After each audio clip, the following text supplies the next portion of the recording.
Hey guys, for this video, we're going to take a look at this plastic welder, or maybe you've heard it called a hot stapler. This is by Foliv, and they were nice enough to send me this for free so I can make a video showing it to you.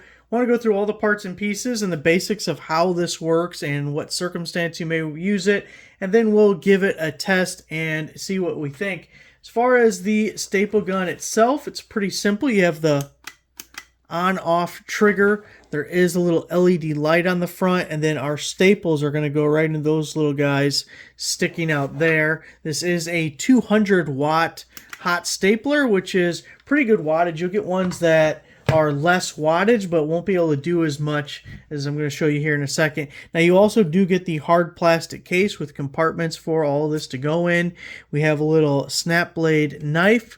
We have some end cutters here. We'll go through the staples first, and then we'll hit that bag over there. So we have 4 different styles of staples that are included. So this first one is a squiggly guy like that. So if you had a straight crack in plastic, you would bridge that with these 2 ends. And these staples just slide right in the end of this guy like so. So just like that, you'll feel when they bottom out and can't go any further. Now, pretty similar is this one, but you can see the waves are much smaller. Maybe you're in the tighter area or along an edge or something. Those will fit in right there. Now, this one is for corners. If you have an inside corner, let's open this up. So let's say this case was broken on the inside corner over here. You would put this guy in that hot stapler, and you can kind of see it just fits right inside the corner. So you can sit it nice and flush. I don't know, I'm probably blocking your view of that, but you understand what I mean. That goes into the corner.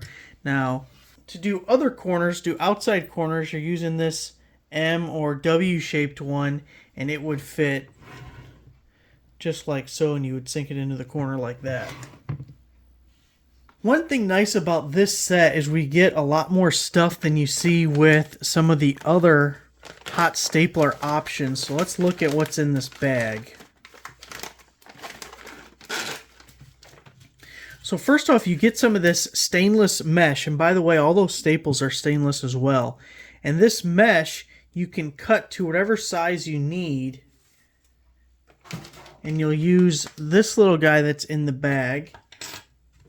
We're going to take out that staple we were playing with, and we're going to put this guy. This is like a smoother. So you get that guy locked into place. You're going to cut this in pieces to where it goes over your broken piece, and then you'll use this on the plastic and actually kind of push and melt this mesh into your plastic to hold it together. Now, what you're also going to get is this foil tape. So the foil tape, it's metal, it's not going to melt or anything. You'll put that on the back side of your plastic to hold your broken pieces together, and then this will be on that opposite side, and you embed it down in there. And then you also get these plastic rods, kind of like stick welding, I guess. You would use this again, and we're going to melt that plastic over the top of the mesh to smooth it out and blend it in there, and it'll also all hold it together because you're adding more plastic on the top end of that. You could also, if you still had a gap and a crack that you were fixing, you could also melt this rod into that gap to try and fill it. Then the only other thing in there is just a little kind of scouring pad, sandpaper to smoothen things out. So that's what you get. Now let me find some plastic that's either broken or I'll have to break, and we'll give it a test. I have this plastic tub here that has a crack or 2 in it that we're going to repair. Normally you want to go to the inside so you don't see the staples, but this will be much easier to show. So we're going to pull the trigger, and it only takes about 5 seconds to heat up. It'll be really fast. And also, you don't want to be pressing in because you'll just blow right through the thing and come out the other side. Kind of let the weight of the tool do the work. And once it's sunk to the depth that you want, let go of the trigger and just hold it still for a few seconds to let it cool. And then once it is, you'll be able to pull the staple gun out, and the staple itself will stay where you placed it. If you feel comfortable with it and want to give it a try, when you're still holding the trigger and it's hot, you can give the staple just a little bit of a twist, and that buries it under the plastic a little more. But you got to be steady, and thinner plastics are going to be more difficult than thicker because, again, you run that risk of blowing through the other side. So let's put in our first one right here.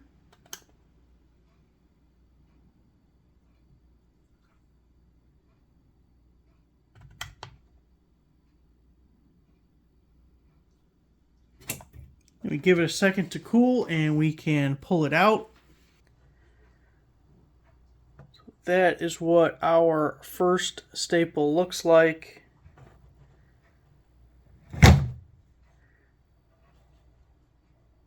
And then you'll use those cutters to cut your legs off, and we can use that smoothing tool at the end to kind of smoothen over everything.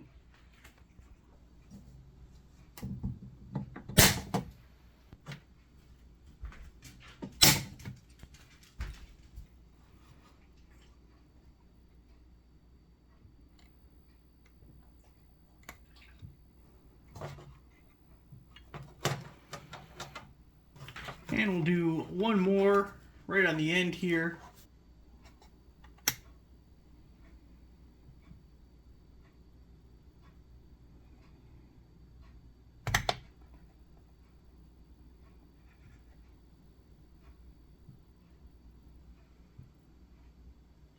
And we can pull it out.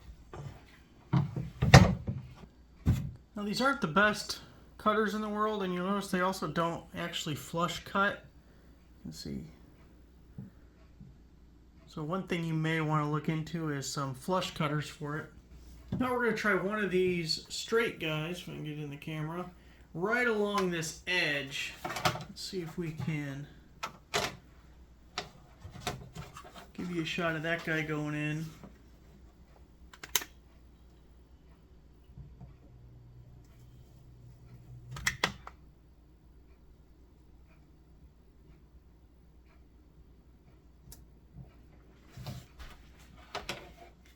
Got our staples in. Now another thing to get these actually flush is you could use like an angle grinder or like a Dremel tool or something and get those completely flush, but you can just see the flex in this lid isn't happening at that crack anymore. So that's what's really great about these plastic welders. This Foliv one, as far as I can tell so far, is working just fine. Now I have the little smoothie tool on here, and we'll see if we can dress it up just a little bit.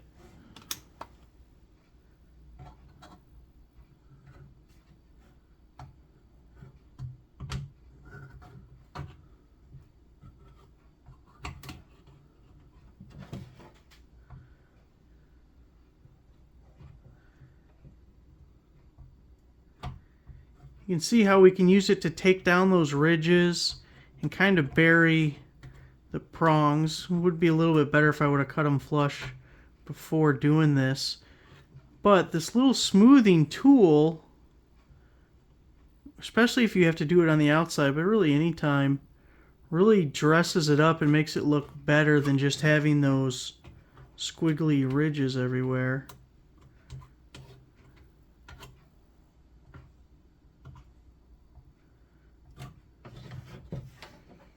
I do wish they gave us a little bit longer cord. I feel like this is a 2-foot power cord and makes things a little bit more difficult than it needs to be.